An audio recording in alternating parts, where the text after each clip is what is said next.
Halo, perkenalkan nama saya Jessica Safira. Saya adalah mahasiswa S1 Accounting Binus Online.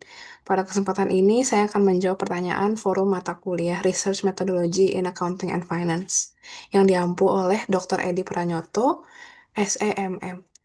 Pada forum yang kedua, topiknya adalah Business Research. Pada forum yang kedua ini ada kasus dari PT Graa Properti Nusantara, sebuah perusahaan real estate yang banyak menggunakan skema sewa alat berat dan kantor.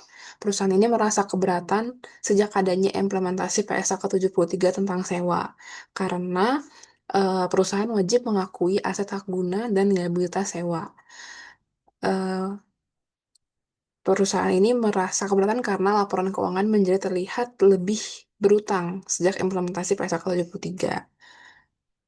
Manajemen khawatir hal ini akan berdampak pada penilaian kredit perusahaan dan membuat investor enggan menanamkan modal. Namun, auditor eksternal berpendapat bahwa aturan baru justru meningkatkan transparansi keuangan. Maka, seorang peneliti akuntansi melakukan penelitian, yaitu business research, untuk meneliti dampak PSAK 73 terhadap rasio leverage perusahaan, terhadap persepsi investor, dan akses perusahaan terhadap pendanaan eksternal.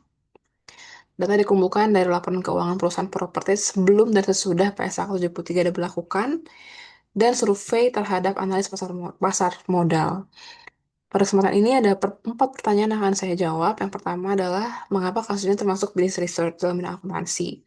Yang kedua, metode penelitian apa yang sesuai untuk menganalisis dampak PSAK 73. Yang ketiga, apa manfaat hasil penelitian ini bagi manajemen dan investor. Dan yang keempat, bagaimana penerapan prinsip-prinsip ilmiah dalam penelitian bisnis dapat membantu organisasi menghindari pengambilan keputusan yang didasarkan pada intuisi, terutama dalam mengambil tantangan dalam lingkungan VUCA. Baik, pertanyaan pertama, mengapa kasus ini termasuk business research dalam bidang akuntansi? Kasus PT Graha Properti Nusantara termasuk business research karena penelitian ini dilakukan secara sistematis dan terstruktur untuk menjawab masalah yang spesifik dalam organisasi, yaitu dampak PSAK 73 terhadap leverage, persepsi investor, dan akses pendanaan si PT Graha Nusantara ini. PT Graha Properti Nusantara. Ini sesuai dengan definisi business research yang menjembatani kebutuhan informasi bagi manajerial untuk mengambil keputusan berdasarkan bukti. Dan yang kedua, topiknya terkait dengan akuntansi keuangan, yaitu pengakuan aset hak guna dan liabilitas sewa.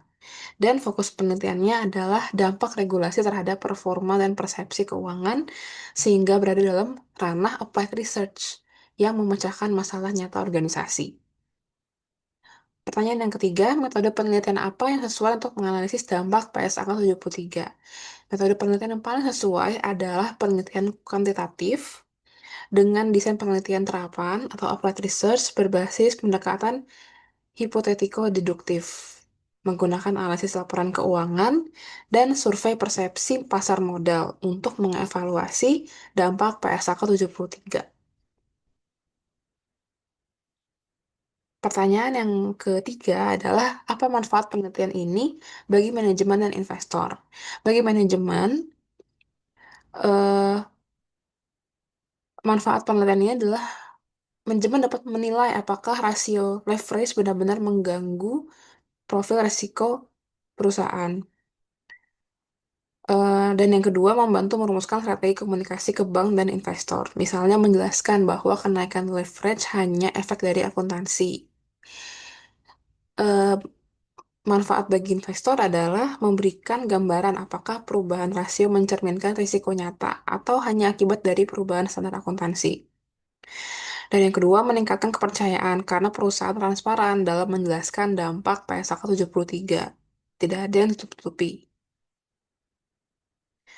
Pertanyaan terakhir, bagaimana prinsip-prinsip ilmiah membantu perusahaan mengambil keputusan dalam lingkungan yang VUCA?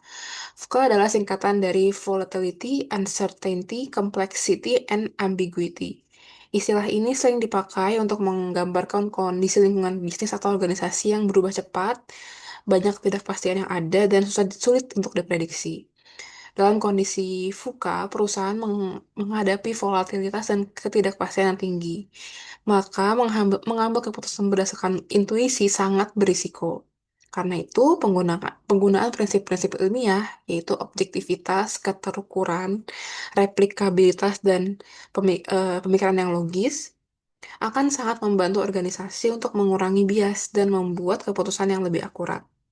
Dengan demikian, penelitian seperti ini menjadi dasar penting untuk perusahaan menerapkan evidence-based management. Demikian jawaban saya untuk forum yang kedua dalam mata kuliah Research Methodology in Accounting and Finance. Terima kasih.